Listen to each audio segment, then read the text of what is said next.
When I was around 9 years old, the young boy that lived across the street from me told me this story. He told it to me as a first-hand experience, but as the years have gone by, I have heard a variation of the story and realised it may be an urban legend. All the same, it truly still gives me chills thinking about it, as his mother backed up his account of the story. It was an overcast Tuesday afternoon, and my neighbour Matthew had stayed home from school for the day. He was asleep when his mother entered the room and told him that she had to run to the grocery store. He was not old enough at the time to stay at home by himself, so he had no choice but to go to the market with her. He rolled out of bed and threw on some pants before heading to the car. His mother was in a hurry, hoping to be home before her other children got off the school bus. She hurried Matthew through the supermarket and towards the cash register. Matthew bounded out of the store, racing ahead of his mother and her shopping cart towards the car. She had parked their beaten-up station wagon, with the wood panelling on the side, fairly close to the entrance, as there was very few cars in the lot that day. But it wasn't until he was around 10 feet from the car that Matthew saw it. He stopped dead in his tracks before his mother saw it too.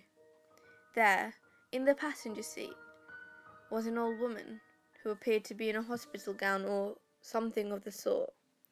She was staring straight ahead, seemingly unaware that there were two people staring at her through the driver's seat window. Her hair was messy and dishevelled, and her skin was pallid. Matthew's mother grabbed his arm tightly and held it for a few seconds before she spoke. "I want you to stay here. I'm just going to talk to her." This happened in a fairly small town in the early 80s, where many people left their car doors unlocked or the windows down, so the details of how the woman got into the car seemed pretty simple. His mum approached the driver's side door, stopping about a foot from the car. She called in through an open window to the woman. "Can I help you, ma'am?"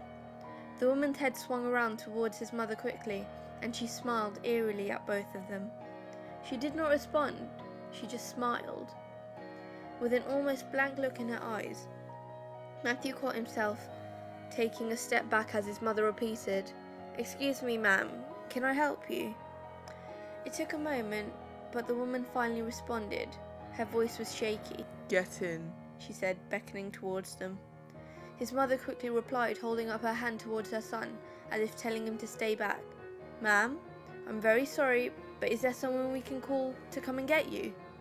There was a pause before the woman replied, "I live very close and I just need a lift home. Please, get in." Again, she beckoned them towards the vehicle. "Ma'am, I'm sorry, but I can't give you a ride. But I would be happy to call someone that can come and get you, okay?" The woman now seemed mildly agitated, and her retort was extremely forceful and sharp.